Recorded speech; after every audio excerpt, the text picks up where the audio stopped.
கிறிஸ்துவுக்குள் பிரியமான சகோதர சகோதரிகளே, உங்கள் அனைவருக்கும் அன்பின் வாழ்த்துதலை தெரிவித்துக் கொள்கிறேன். நம்முடைய பிதாவாகிய தேவனுடைய நாமத்தினாலும் ஆண்டவராகிய இயேசு கிறிஸ்துவின் நாமத்தினாலும் உங்கள் அனைவருக்கும் கிருபையும் சமாதானமும் உண்டாவதாக. ஆதியாகமம் 9ஆம் அதிகாரம் 20 மற்றும் 21ஆம் வசனம். நோவா பயிரிடுகிறவனாகி திராட்சை தோட்டத்தை நாட்டினான். அவன் திராட்சரசத்தை குடித்து வெறிகொண்டு தன் கூடாரத்தில் வஸ்திரம் விலகி படுத்திருந்தான். ஏன் இந்த மாதிரி ஆச்சு அப்படின்னு நம்ம பார்த்தோம்னா, இதுக்கு முன்னாடியும் நோவா திராட்சை ரசத்தை குடிச்சிருக்கிறாரு, திராட்சை தோட்டத்தை வச்சுருக்கிறாரு. அப்போல்லாம் நடக்காத ஒரு காரியம் ஏன் இந்த மாதிரி ஆச்சு?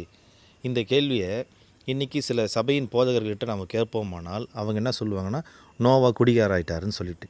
நமக்கு அந்த மாதிரி எந்த ஆதாரமும் இல்லை. ஆனால் வேதம் சொல்லுது, வேதத்துக்கு பதில் வேதத்திலே இருக்குதுன்னு சொல்லிட்டு. அப்போ அந்த வகையில் நம்ம தேடி பார்க்கும்போது, அதுக்கு முன்னாடி பூமியிலிருந்து பனி எழும்பி பூமியை நனைத்தது. மழைனா என்னன்னே தெரியாது. ஜலப்பிரளயத்துக்கு பின்பு சூரியனுடைய வெளிச்சம், சூரியனுடைய வெயில் நேரடியாக பூமி மேலே பட்டதுனால அந்த திராட்சை ரசம் புளிப்பாயிடுச்சு.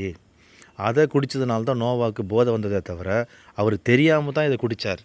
போதை வரும் தெரிஞ்செல்லாம் குடிக்கல. ஸோ இந்த காரியத்தை நாம் வேதத்தின் வழியாக தெரிந்து கொள்கிறோம். இப்படிப்பட்ட மறைபொருளை தந்த தேவனுக்கு நன்றிகளை ஏறெடுப்போமாக. ஆமேன்.